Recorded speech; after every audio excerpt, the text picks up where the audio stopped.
Hello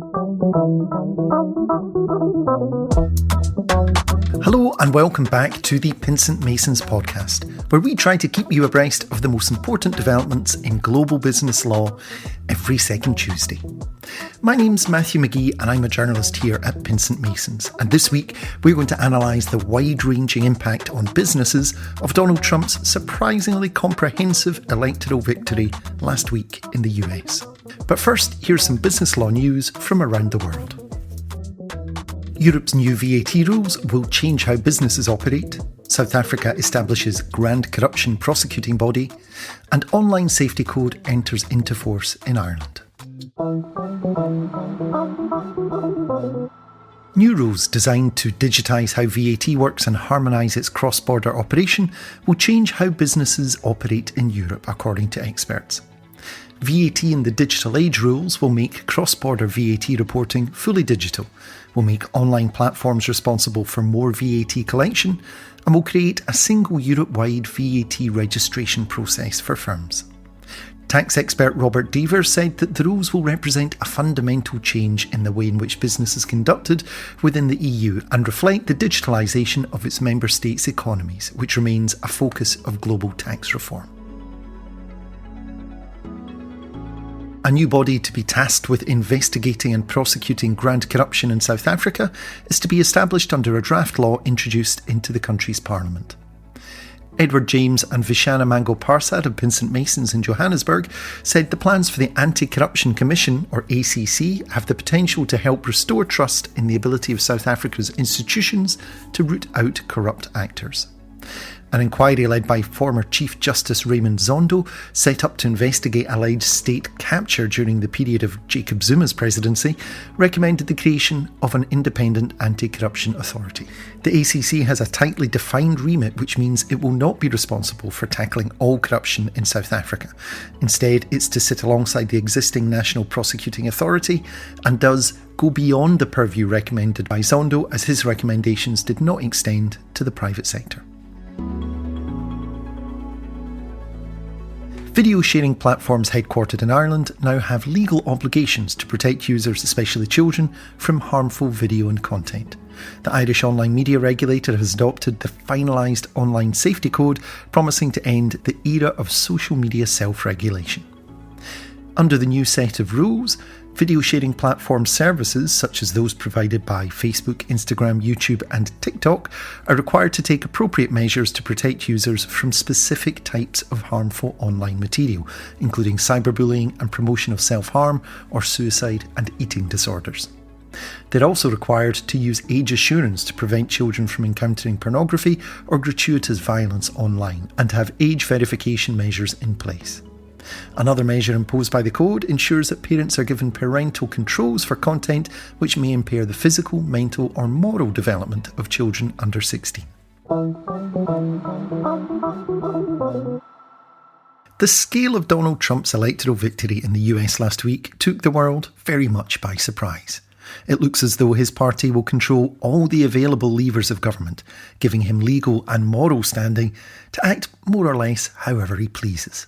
That's a sobering thought. But before we talk about the specifics of how it will have an impact on trade policy and global trade relations, on climate change law and regulation, and on how tech platforms are regulated, Edinburgh-based public policy expert Mark Ferguson outlines how it is that Trump has acquired this power. Donald Trump won quite convincingly in the end. For Donald Trump, each of those 7 swing states broke his way, and that led to a very convincing win in the Electoral College, certainly more convincing than many polls had suggested it could be. The power that Donald Trump will cast is probably bigger than he did in his first term, because he's now going to control both the Senate and the House at the outset of his presidency. And that gives him significant power to progress with his policy agenda and what he wants to achieve, with relatively little opposition to challenge or counteract his policy proposals.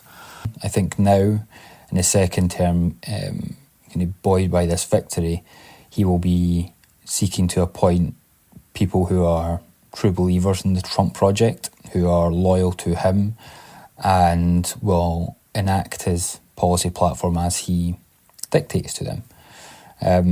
That is what this substantial victory provides him. It gives him that power to go ahead and to deliver on those messages and those commitments he made to the voters. So Trump has the power to implement his policies. But what are they? What is his business policy platform? What's he actually trying to do?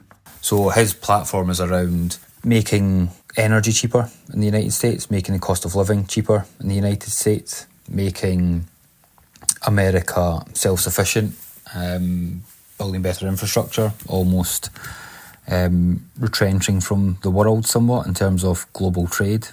He also made a number of commitments on tariffs that will see the US decouple slightly from international partners.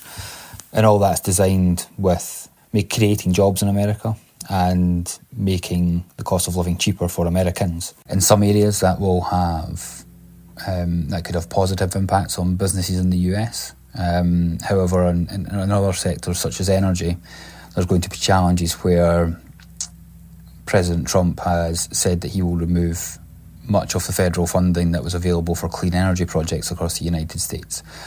And instead he wants to focus on making America the dominant energy provider in the world. Again, the focus on that is going to be oil and gas and ensuring that that sector benefits from the lifting of regulations that have prevented it from operating at what President Trump would view as its full capacity over the past 4 years. So if Trump can more or less do what he wants, how will that have an impact on how the rest of the world does business? It's going to be significant. The UK and the US have obviously enjoyed a special relationship over a number of decades now. The EU and the US have similarly enjoyed productive relationships over a number of decades, and for leaders of allied countries to America, it's going to change the nature of those relationships and perhaps make them more transactional in nature. The EU has long identified competitiveness with the United States as a challenge that it needs to overcome and something that it needs to address itself. It's also identified challenges such as investment in defence infrastructure and a defence union within the EU. And those challenges are going to be even more sharply viewed through the lens of a Trump victory in the US. The US economy is the biggest in the world, and it's an engine for growth elsewhere when things are going well. Its approach to trade is profoundly influential, which in the Trump era is causing some consternation amongst observers. Trump has been crystal clear that he'll combine trade and geopolitics by using tariffs to try and protect certain domestic industries and as a tool to try and exert control or influence over foreign leaders. London-based trade expert Totis Kotsonis says this is all out there in plain view. Trump has already made it clear that he intends to protect the US industry. And how is he going to do that? He will do that by means of primarily by raising tariffs. So he's already on record as saying that tariffs is the most beautiful word in the dictionary. And he has already announced that he would put tariffs up across the board in relation to all countries, effectively, a blanket 10 to 20% increase in imports to the US. And in fact, even more in relation to China, 60% in relation to China is one figure it's been bandied about. But ultimately, tariffs will be used as a massive weapon. Totis says Trump's focus will be on industries where there are lots of American jobs that his administration will want to protect. Well, certainly the automotive industry will be affected. Steel, aluminium will be affected. So all the industries that the US wants to kind of onshore and promote domestic growth effectively are the ones that we would expect to suffer the most. So what happens to the world economy when its most powerful and influential constituent part starts slapping tariffs everywhere? Not good things, says Totis. The question then is, what does that do for the rest of the world? Well, there have already been studies that have been saying that GDP will suffer, that the growth of the whole all across the globe will suffer as a result of raising tariffs in relation to the US. The UK would suffer, the EU would suffer, China would suffer, but also apparently the US itself would suffer. And there's also concerns about inflation rising, because this is all about trying to increase productivity, encourage growth in domestic industry, which is bound to have an impact on inflation. Potentially, we could have situations where a number of countries retaliate, so increasing their own tariffs across the board, or to the extent that they can, and that is permissible in WTO, raising tariffs against the US, which is a more complicated piece, but it is doable. Now, you're not meant to be able to just create or raise tariffs at will. Decades of work has built a complex web of rules, mechanisms and consequences designed to keep trading relationships stable, mostly through the World Trade Organization. For a very long time, the trend has been towards fewer tariffs and more open trade. Trump will change all that, and the WTO may not be able to do anything about it because the US is hampering its ability to impose its will. What happens at WTO level in terms of the impasse we have, and it's been going on since 2019, when Trump effectively refused to consent to the replacement of judges at the appellate body. So the appellate body is part of the remedies mechanisms and the dispute resolution mechanisms that we have at a WTO level. Members of the WTO can appeal a decision by a panel to the appellate body for it to take to sort of effectively take a view as to who's right and who's wrong. That body has not been functioning since 2019 as a result of the decision of the US not to agree to the appointment of new judges. But ultimately, the US can simply ignore any decisions, and in fact, actually, exactly because the appellate body is blocked, there can never be a final decision.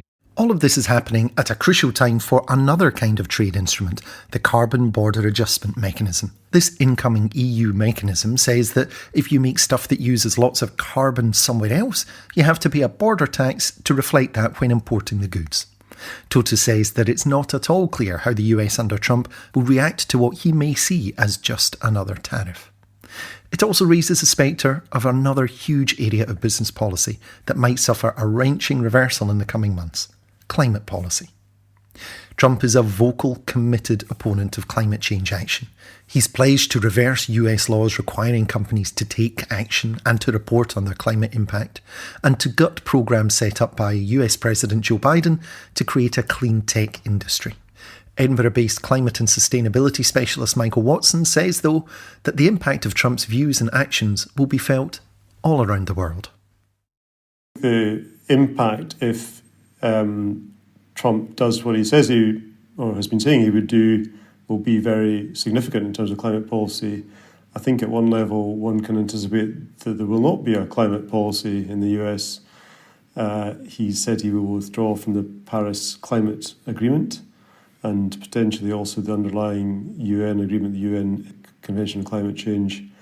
And he said that the US would also therefore, by virtue of that, would not be participating in the COP meetings annually, and therefore be absent from that negotiation and absent from the attempt to kind of coalesce a global coalition to address climate change. So, on the face of it, very significant. The US is approximately 25% of global GDP, and one of the sort of three major regional contributors to climate change. So clearly, not having the US at the table is a major significance, and it will create greater divergence between UK and Europe on the one hand, or Europe in particular in terms of their legislative progress, and indeed parts of Asia as well, where we've seen significant regulatory and other progress. Generally, in relation to climate, I think the higher the bar is,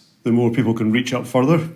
And if the bar is reduced by 25% of it not being there, then it's less easy for others to be more ambitious, particularly in the context of some analysis which might indicate that progressive, if you like, action on climate and progressive and ambitious regulation on climate might impose costs and burdens on business, industry and society in those regions or countries where there is more regulatory change.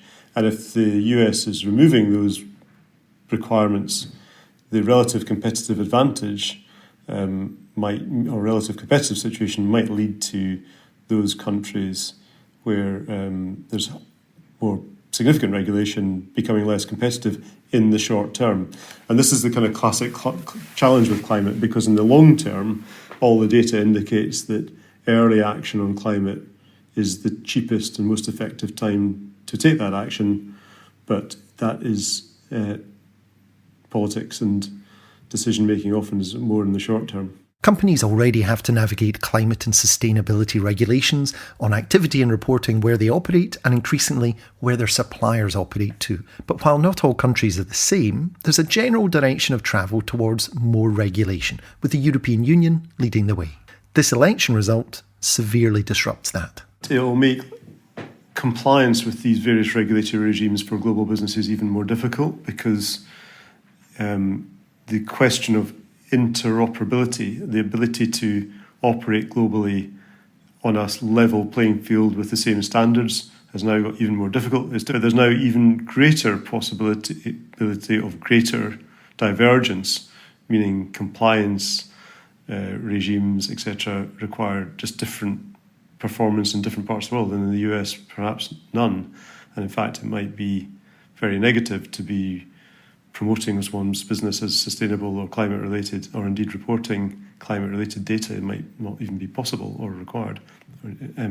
So that whole kind of compliance regime is going to be very difficult and challenging for businesses, and that imposes a kind of cost of doing business and a cost of being global, which is obviously increasing. The businesses that I think that will be impacted significantly will be those, or potentially those in the US, that will not only not be subject to reporting rules, but it may be possible that they may be prohibited from producing ESG data and ESG information.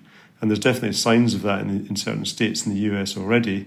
And with the Trump regime's commitment to roll back ESG legislation, it is not out with the realms of possibility that they would be prohibited from producing that data. So if you're operating in the US significantly and in the EU, you're getting pulled in quite opposite directions. The situation is polarising dramatically, and it's early days. But Michael says that the most important thing that companies can do is to look ahead. Well, one very practical thing that we work with clients a lot on is horizon scanning, i.e. looking ahead for the next 12 to 18 months and working out what regulatory regimes will look like in the context of their business, and what they need to comply with and what they need to prepare for. So materiality assessment and scenario planning for different scenarios, including known knowns as we have now, is a thing that all businesses will be doing, and bringing legal and other professional expertise to bear to really wargame the new regulatory and commercial regimes that they'll be facing. Those scenarios that they plan and the decisions they might make may not be perfect, but they're going to be as well informed as possible and prepare them as effectively as possible for what might be facing them. Climate regulation has grown enormously in recent years, and the same is true of technology. From data protection to competition law to artificial intelligence, regulators in Europe in particular have raced to keep up with digital developments to keep the business environment competitive and protect citizens' interests. And if tariffs and climate regulation will become an EU-US fault line, the same is true of technology regulation, according to Amsterdam-based technology law expert Wouter Seinem. The direct impact will probably be more volatility, and tech companies will respond differently to that volatility, and so will their investors. Early commentaries indicate that Trump is likely going to be pro certain tech companies, but not so much pro other tech companies. there's an immense uptick of state laws to regulate technology, a bit like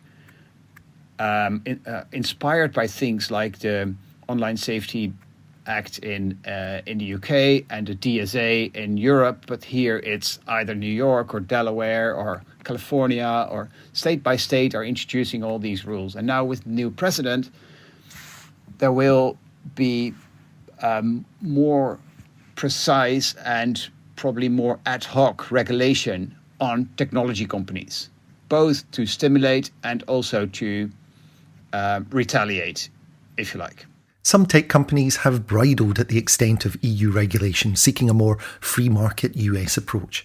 But Wouter says the volatility of Trump's approach might mean those tables are turning. The tech lobby has now said, this wave of regulation in Europe is actually stifling innovation. It's a problem.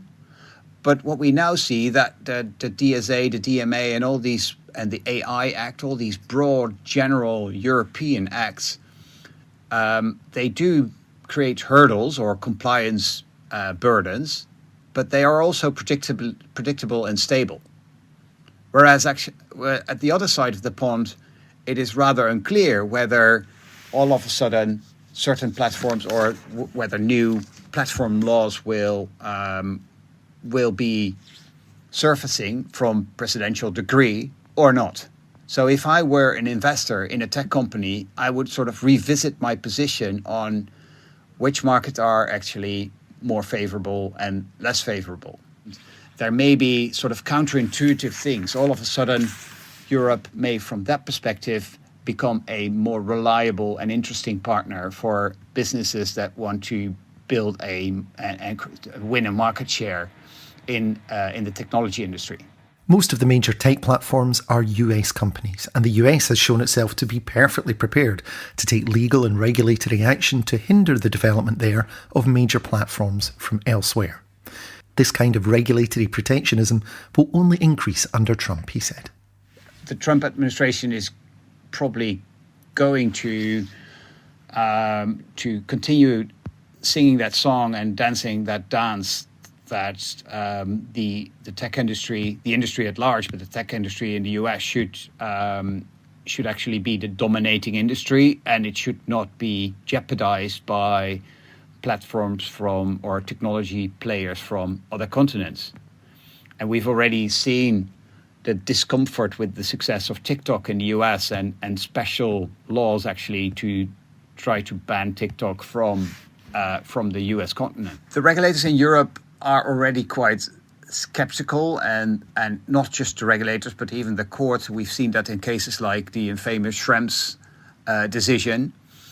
So there is skepticism about the reliability, if you like, of the regulatory safeguards and controls in the US, and that fuels concerns of regulators. So it fuels a trend of more protectionist legislation, and the Trump administration is very articulate in that protectionist approach, but actually the laws that we have seen emerge in Europe are also protectionist, because they literally say, wherever you are, you will be caught by our regulation as soon as you target users on our territory.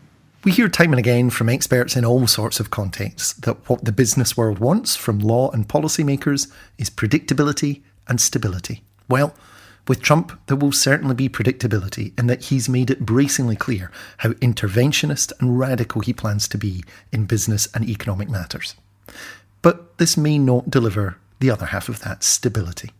Mark says, though, that businesses can still prepare for a more uncertain future.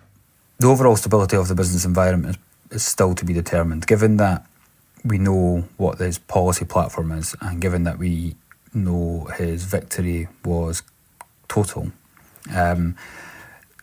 What we don't know is the timing of things and how policy will develop over a period of time. Now, that could lead to instability in terms of not knowing what's coming or when it is coming, when policy developments are coming. But that stability or uncertainty around a stable business environment can be managed by businesses overlaying their business objectives onto what Trump promised during the campaign and identifying where policy overlaps with our business objectives and where it doesn't, because that then will allow businesses to make the proper plans on how to engage with, understand and influence the direction of travel. Well, that's it from us this week. Thank you so much for spending time with us, for listening. Hopefully you're sharing it with your friends and your colleagues, and hopefully you're keeping up every day with business law reporting from all over the world at pinsentmasons.com. You can ask us to send you a personalised update every week of stories only in the areas that you care about by going to pinsentmasons.com/newsletter. Until next time, goodbye. The Pinsent Masons podcast was produced by Matthew McGee for international professional services firm Pinsent Masons.